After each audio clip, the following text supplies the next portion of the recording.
another protest this week unless new elections are announced. A march on the capital Islamabad last week was halted after clashes with security forces. Mr. Khan, the superstar cricketer turned Islamist politician, was removed from power last month after a no-confidence vote. His opponents blamed him for failing to revive the economy and tackle corruption. He says he was a victim of a US-backed plot to remove him. And Imran Khan joins us live now from Peshawar. And thank you very much for being with us. And just first of all, the march you're threatening now if no new elections are announced. What do you hope to achieve? Well, Mark, what every Democrat hopes to achieve from a peaceful protest, what I hope to achieve is to show the whole of the country that the people of this country want one thing: elections. They do not want a foreign-imposed government on where members of our party were bought by $1 million each, who was offered to them to switch sides, and then the government was removed. And so therefore we feel that rather than someone else imposing a government on our country, let the people of this country decide whoever they want to lead them. But you were toppled, you say, by a Western conspiracy. You called it, I think, US-backed regime change. I mean, it's quite a claim. What evidence do you have? What do you base that claim on?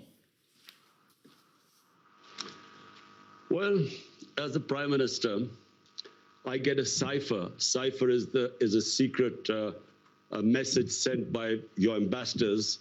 They are sent to the Foreign Office. It's like in WikiLeaks. You know, WikiLeaks was when they broke the code, so the secret messages were relayed to the public. So I get a cipher from my ambassador in the US, and it's an official meeting he has with this American undersecretary or whatever, Donald Lu. And me as the Prime Minister, I'm reading this cipher, and it says that unless you remove your Prime Minister through this vote of no confidence, which hadn't been tabled as yet, there will be consequences for Pakistan. And if you remove him, all will be forgiven. Now, this is what me as a Prime Minister reading this cipher. And I'm the chief executive. Who was he asking to have me removed? So the next day, after this meeting, official meeting with note takers, with minutes between our ambassador in Washington and this American official, Donald Lu, next day, the no confidence motion is tabled in our National Assembly.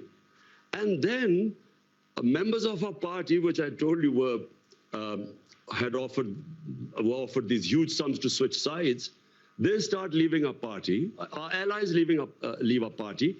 And just to remind you that at this time, in the last 2 years, Pakistan's growth rate was 5.6% last year. This time was 6%. It is one of the highest growth rates in Pakistan's history. Right. Our industry was booming, exports record, remittances record, tax collection record. We cope with the coronavirus. We are considered one of the 5 top countries which saved the people and our economy and our poor people from the virus. So there was no reason for the government suddenly to be removed, because since we've been removed, by the way, the economy has gone in a tailspin. Right. So the point let me just ask you about that. So let me just ask you about that, because the US completely deny this, and you say that the US wanted you out because of your foreign policy, which was increasingly anti-Western and clearly favouring China and Russia. Do you regret the ties with Russia, specifically given what's happened in Ukraine? Mark, in that cipher, Donald Lu is asking our ambassador that the Prime Minister, Imran Khan, was solely responsible for his decision to tour Russia. Now, the ambassador kept trying to explain to him that this was a tour which was planned long way back, long way before Ukraine. Secondly, all stakeholders, the Foreign Office, the military establishment, we were all on one page because the military wanted hardware. We wanted to buy gas from, because we got depleting gas reserves. We wanted to, and this was 6 years ago, this contract was being negotiated. And we wanted to buy wheat from Russia. So the problem, let me just get coming. The problem is that on the very day that Putin invaded Ukraine, you shook hands with him in the Kremlin. That suggests, if you know, at least that you endorse what he's doing in Ukraine. Mark, how the hell was I supposed to know that the day I landed in Moscow, Putin was going to go into Ukraine? But remember, you didn't need to go ahead with the meeting. Even then, from Moscow. So hold on, Mark. My statement as Moscow was, I have never believed in military solutions. So never did I endorse that. Ours was a bilateral meeting, and it was planned long before. So point I'm trying to make is that we didn't realize that when I would reach there, that Putin would go into Ukraine. How was I supposed to know? And how could you be punished for that? But do you accept? This is the big thing. How could you have? But do you accept that what Russia is doing is an illegal act of aggression? Do you condemn what Russia is doing? Mark, I am against all military operations. I was against Iraq war. I was against the US going into Afghanistan consistently. I'm against military solutions in Ukraine to solve problems. But point I'm trying to make is that to hold me responsible, and in this cipher, it was only me being held responsible, while our ambassador was telling us that this was a long before the tour was planned. The purpose of going there were bilateral things. But we had nothing to do with. But even so, the problem is that the ties you have with Russia and China suggests that you went ahead with that meeting, that human rights are secondary to trade for you. Russia is waging a war on its neighbor, killing civilians. China has a terrible record on human rights, repressing the Uyghurs and other minorities. Mark, I was elected by 220 million people of Pakistan to serve them. My number one priority is there are 50 million Pakistanis below the poverty line. I was not elected for them to correct all the wrongs that are going on in the world. My responsibility was my country. And so all my relationships, whether it was with China, with the United States, with Russia, were for the benefit of our own people. Listen, in Kashmir, which is a dispute between Pakistan and India, India has violated all United Nations resolutions on Kashmir.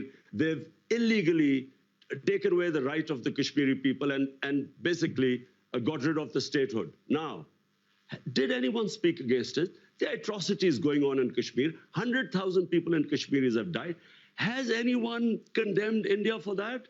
No, because India is an ally. Allow us to be neutral too so that we can look after our own people.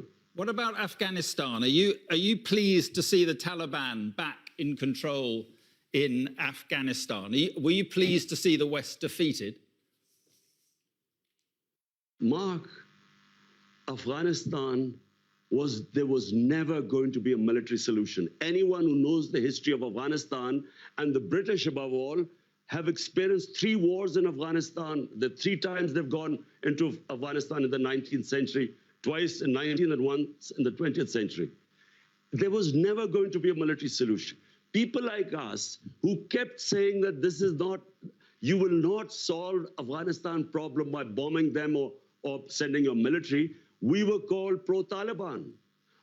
People like us were always talking about how would there be people in Afghanistan? For 40 years, they've been suffering. But at the end, you said, it's not whether you are in one, Mark, this is not a football match, whether you're on one side or the other. It's trying, and when Afghanistan, when there are problems there, the country that suffers most is Pakistan. because we already have 3.5 billion Afghan refugees there. But you said the chains of slavery had been broken in the country. What, when the Americans left and the British, what did you mean by that? That was deliberate. It was deliberately distorted. I was speaking in Urdu. I was talking about getting rid of mental slavery. We still have the colonial education system, which elite is taught in English medium. We had first time in our history had one syllabus for everyone, and I said that mental slavery is far worse than physical slavery. In that context, I refer to Afghanistan, where physical, the fighting for their freedom. But what about the slavery of women, Imran? What about the slavery of women? Are you concerned that they seem to be going back on their commitment to allow girls back to school, and they're now insisting women cover their faces? Are you worried at all about what is happening there? Mark, I am not responsible or a spokesman for the Taliban. If there was any other solution, after 20 years of war, well, there should have been. You should have found some solution. But the fact is... But Pakistan has supported the Taliban. How? Who says this? Well, harboring Taliban fighters inside Pakistan. Do you know something, Mark? There is so much propaganda and ignorance about this whole Pakistan-Afghanistan situation. Pakistan lost 80,000 people. No country which supported the US in the war on terror gives as many sacrifices as we did. The only reason we lost 80,000 people was because we joined the US war on terror. Because the US was trying to find a military solution in Afghanistan where none existed, we were blamed. A country that gives sacrifices, we were blamed for the lack of success in Afghanistan. What is happening in Afghanistan has nothing to do with us. The fact is that a war in Afghanistan meant 5 million refugees at the beginning in the 80s. We have 3.5 million refugees. We had what were the Pakistan Taliban who were fighting against our state. We still have terrorism as a result of participating in the US war. For Pakistan to be blamed, there are 3.5 million refugees. Mark, how do you stop? How do we know who would go across and be with the Taliban? How? Right. So Pakistan first time we fenced our border. There was open border before. So now 3.5 years, we have fenced the border.